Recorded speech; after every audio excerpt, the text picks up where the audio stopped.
First of all, I want to thank my two guests here, T. Anthony Lindsay from Stillskin Realty, and new to the real estate space, Lisa Moorhead. All right. Both are RAD clients, and just want to have a little dialogue with just a couple key points to pick your brain on. So let's just jump right into it. What do you guys say? Sure. So one of the things that RAD tries to really bring value to clients is by making sure we're as helpful as possible. And a lot of that time is supplementing your staff or your bandwidth.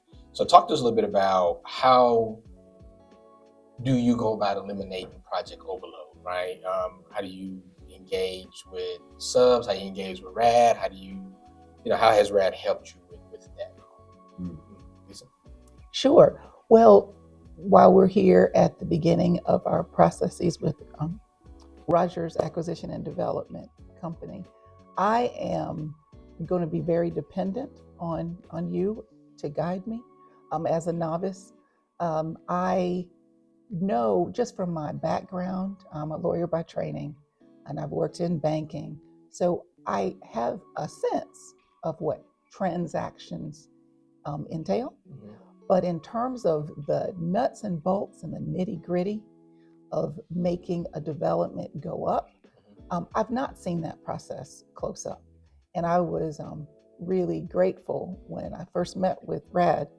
When you walked me through, I didn't realize there were so many aspects, so many factors that one needs to think about. And it's basically like putting a big jigsaw puzzle together. So I'm just looking forward to the journey and the process and learning from RAD as we go.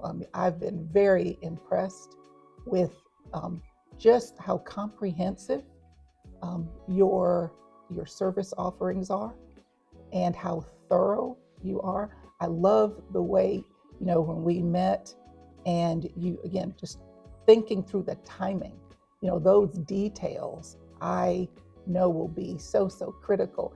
And I would never, again, as a newbie, I would not have known to think about fitting all those pieces together at an early stage so that things come together as they should at the late stage. Awesome. Anthony, you're a little different. You've been doing this for a while, so obviously that's because I'm older. I like to hear your perspective. Yeah, no, for me, it was a question of, sort of just figuring out what things I want to focus on. And there's some things I knew I didn't want to focus on. And fortunately, your service package addressed those things that I didn't really want to focus on. So it really worked out from that standpoint. But primarily, I'm looking at it from a functional standpoint. I know the things that need to happen and sort of the sequence of those things. And there were things that I knew needed to get done that I didn't have the time to do. So it really worked out for me to be able to have you all kind of fill that gap for me and allow me to focus on what I'm going to do next and some of the other things that sort of surround that. Again, I'm sort of looking at this from the standpoint of how do I approach this more strategically so I get the best use of your services as well as the best use of my own time. Fantastic. So it's interesting, this juxtaposition we have here, right?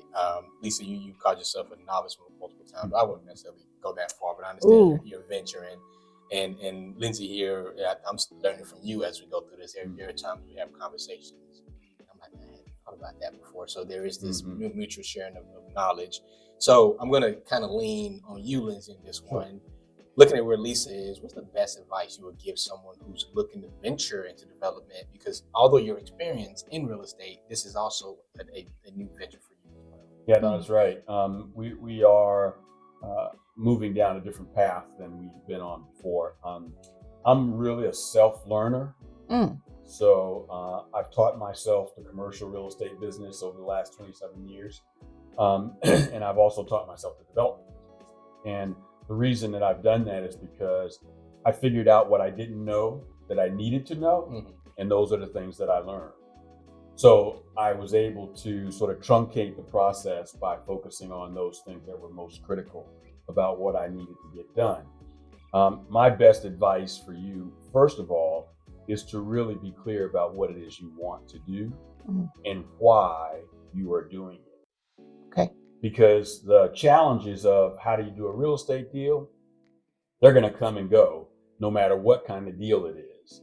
But you have to have been committed to your purpose for doing this from the very beginning so that those challenges don't throw you off course.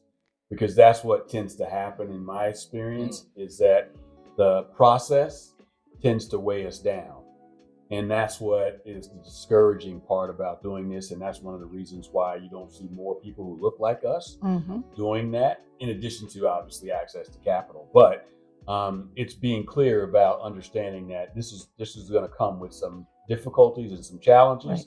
And so having a real firm purpose in mind is going to help you get through those things. So for me, I think that's probably one of the keys to being able to stick through this and get to the end. Because you can do it. I mean, it's not rocket science, as some people would have us believe. It is not rocket science.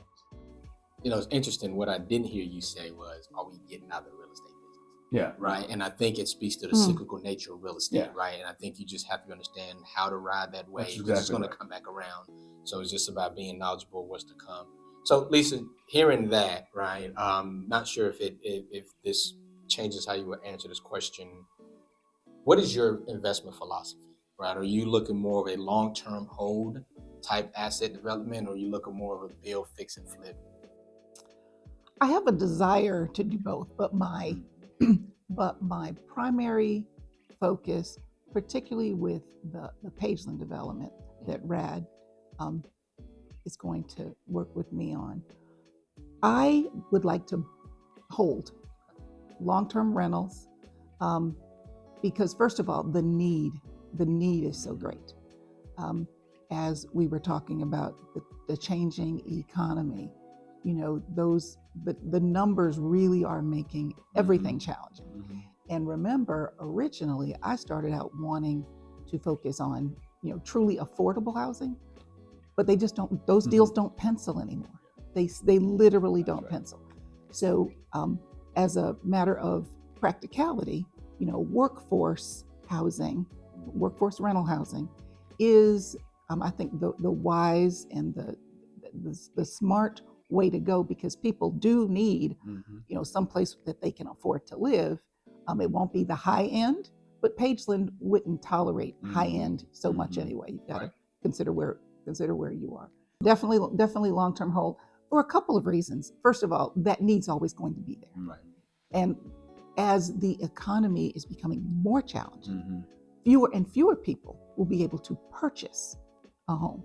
So they're literally going to need nice rental apartments. The 7 acres that we have to work with, you know, I think can be a nice base and provide some good housing. I'd like for it to be buy and hold.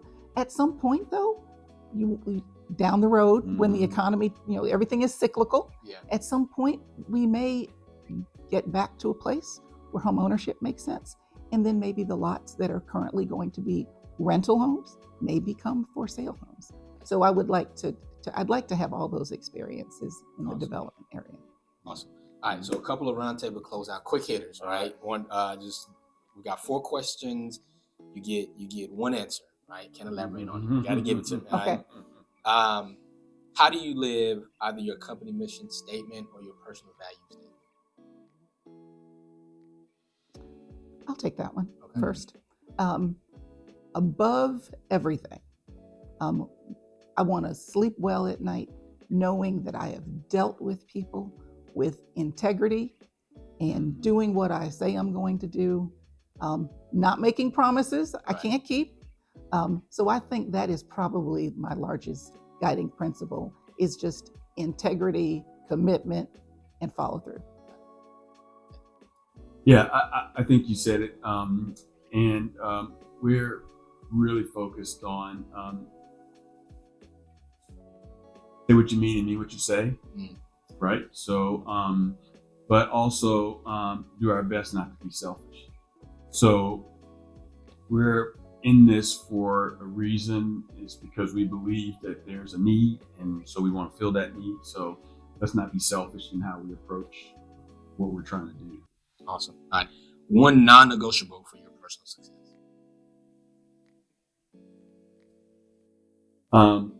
for me, it's going to be, I'm not going to do something I don't believe in. I've got to believe in it, and it's got to be something that's meaningful to me. So I'm just not going to do anything I don't believe in. There were times in life where you had to do what you had to do, so to speak, right? And sometimes that meant you might have to do a transaction with someone that you didn't really feel good about, but you still had to do it, right? I'm not doing that. So I'm not doing anything I don't believe in. I'd probably say a combination of what goes around comes around, and always remember to pay it forward. So those are two things that are very, very important to me, to just treat people well, especially whether in business or just in life. And then in terms of paying it forward, again, there's value to, after we have had experiences and gathered some knowledge, to share it. That's one thing I am enjoying about meeting experienced people like you. And as I learn, I can also share with others as well.